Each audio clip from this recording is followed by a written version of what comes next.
राम जन्म त्रेता युग की बात है। सरयू नदी के किनारे कौशल नाम का एक प्रसिद्ध राज्य था, जहां अज के पुत्र राजा दशरथ राज करते थे। अयोध्या उस राज्य की राजधानी थी।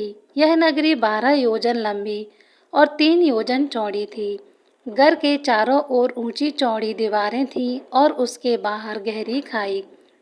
दीवार पर सैकड़ों सतनियां तोपें रखी थीं। सहस्त्रों सैनिक और महारथी नगर की रक्षा में तत्पर रहते थे। नगर के बीचों बीच राजमहल था।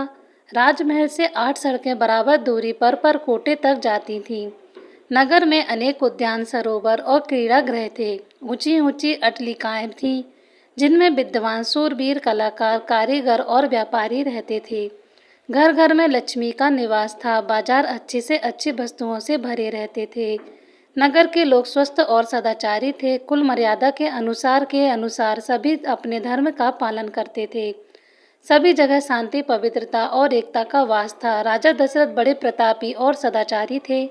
सगर, रघु, दिलीप आदि अपने पूर्वजों की तरह उनका भी यश चारों ओर फैला हुआ था। 8 सुयोग्य मंत्रियों की सहायता से वे राजकाज चलाते थे। इन मंत्रियों में सुमंत मुख्य थे। मंत्रियों के अतिरिक्त वरिष्ठ वामदेव, जवाली आदि राजपुरोहित भी राजा को परामर्श देते थे।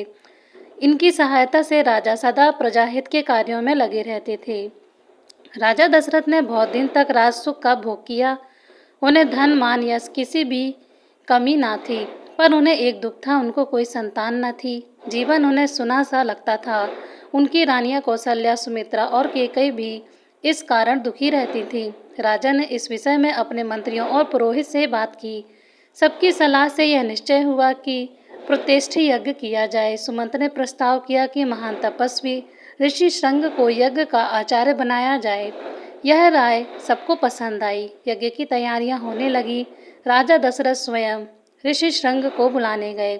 सब राजाओं को निमंत्रण दिया गया। मिथिला के राजा भी यज्ञ में सम्मिलित होने के लिए आए। अनेक ऋषि मुनि भी आमंत्रित होकर आए। सरयू नदी के किनारे यज्ञशाला का निर्माण हुआ। ऋषि श्रंग ने शुभ मुहूर्त में यज्ञ प्रारंभ किया। यज्ञ का घोड़ा गया। 1 वर्ष बाद घोड़ा लौटकर आया। तब बड़ी रानी कौशल्या ने उसका तिलक किया। अब वेद मंत्रों की मंगल ध्वनि यज्ञशाला में गूंज उठी। अग्नि में आहुतियां पड़ने लगी। राजा दशरथ ने जब अंतिम आहुति डाली तो अग्निदेव स्वयं सोने के पात्र में खीर लेकर उनके सामने प्रकट हो गए। ऋषि श्रंग ने अग्निदेव से खीर का पात्र ले लिया और राजा दशरथ को देकर कहा कि यह खीर पुत्रदायक है, अपनी रानियों को इसका सेवन कराइए। खीर लेकर राजा ने उसे सर से लगा लिया। उन्होंने खीर का पात्र कौशल्या को देकर कहा कि तुम सब बांट लो। कौशल्या ने आधी खीर अपने लिए रख लिया, शेष सुमित्रा को दे दी। सुमित्रा ने उस आधे भाग का आधा अपने लिए रखकर शेष केकई को दे दिया। केकई ने उसमें से आधी खीर स्वयं ले ली और आधी सुमित्रा को ही लौटा दी। समय आने पर चैत्र मास के शुक्ल पक्ष की नवमी को बड़ी रानी कौशल्या के गर्भ में श्री राम ने जन्म लिया। इसी तिथि पर हम आज भी रामनवमी का पर्व मनाते हैं। मझली रानी सुमित्रा के 2 पुत्र हुए, लक्ष्मण और शत्रुघ्न। केकई के एक पुत्र हुआ, उसका नाम भरत रखा गया। रखा ने बड़ी धूमधाम से पुत्रोत्सव मनाया। राजमहल में मंगलाचार होने लगे और स्त्रियां बधाई गाने लगी। देवताओं ने फूलों की वर्षा की, अप्सराएं नृत्य करने लगी। राजा और प्रजा के हर्ष का ठिकाना ना रहा। चारों राजकुमार बड़े सुंदर थे। धीरे धीरे वे बड़े हुए और साथ साथ खाने खेलने लगे। चारों में बड़ी प्रीति थी। लक्ष्मण राम के साथ अधिक रहते और शत्रुघ्न भरत के साथ। चारों भाई जब अयोध्या की गलियों में खेलने निकलते तब उन्हें देखकर ठगे से रह जाते। राम के स्वरूप में अद्भुत आकर्षण था। उन्हें जो देखता वह देखता ही रह जाता था।